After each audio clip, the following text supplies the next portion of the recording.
Hi guys, welcome back to another video on the history of medicine. Today we'll be covering the accidental discovery of penicillin. Before the development of antibiotics, even the smallest cut could result in death because it was easily infected by bacteria.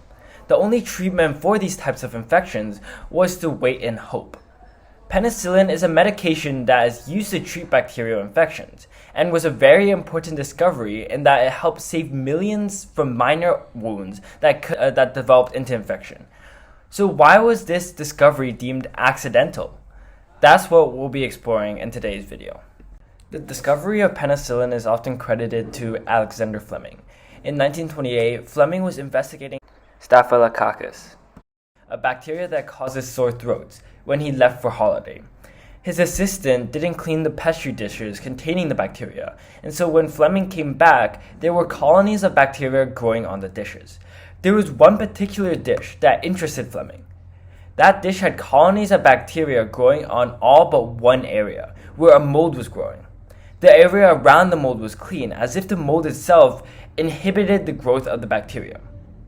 Fleming found that the mold, a strain of Penicillium notidum, secreted certain substances that would kill off a lot of the harmful bacteria.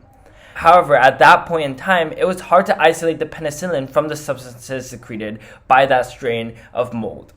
At the time of publication of his research in 1929, Fleming did not seem to realize the medical benefits of such research. Instead, the main appeal of it was for bacteriologists to be able to isolate penicillin-sensitive and penicillin-insensitive bacteria from each other. It wasn't until 1937 when the penicillin project was picked up again, and methods were developed to purify the mold by Howard Florey, Ernst Chain, and their colleagues. After 3 years of constant testing, they finally developed an ineffective method to produce pure penicillin. To carry out clinical trials, the team would grow penicillin in a wide variety of containers, including baths, bedpans, and even food tins.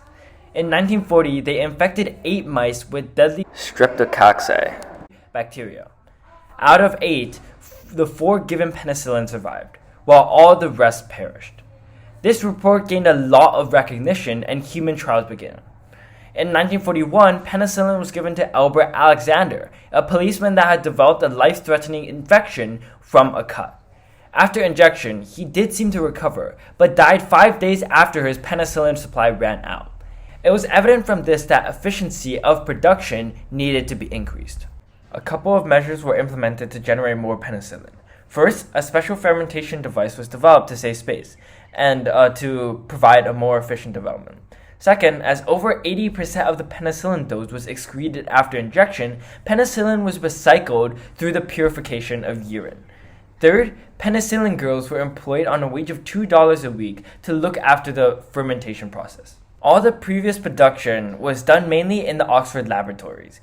While the team did contact pharmaceutical companies to help produce the medicine, due to the Second World War, the British industries did not have the capacity for high levels of penicillin production. Florey, in search of better production opportunities, brought his research to the US. He continued his research for the Department of Agriculture in the US. His team was able to increase the yield of penicillin by adding corn steeped liquor during fermentation to increase nutrients in the environment for the mold to grow. They also realized that mold from rotting cantaloupe melon had the highest percentage of penicillin, almost 6 times the amount produced by Fleming's initial sample. By the end of 1941, after the US joined the Second World War, the demand for penicillin in the US skyrocketed due to injured soldiers. Thus, US pharmaceutical companies became more willing to commit to the penicillin production. The US, by 1943, produced enough penicillin for their armed forces and their allies. After the World War ended, penicillin became available for public use. It drastically decreased the amount of death from bacterial infection.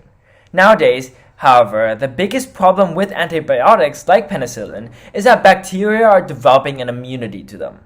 Scientists constantly have to develop new antibiotics to keep up with immunity development. That is the history of how penicillin was developed accidentally. Hope you found this video informative, interesting, and fun. Hope to see you next time.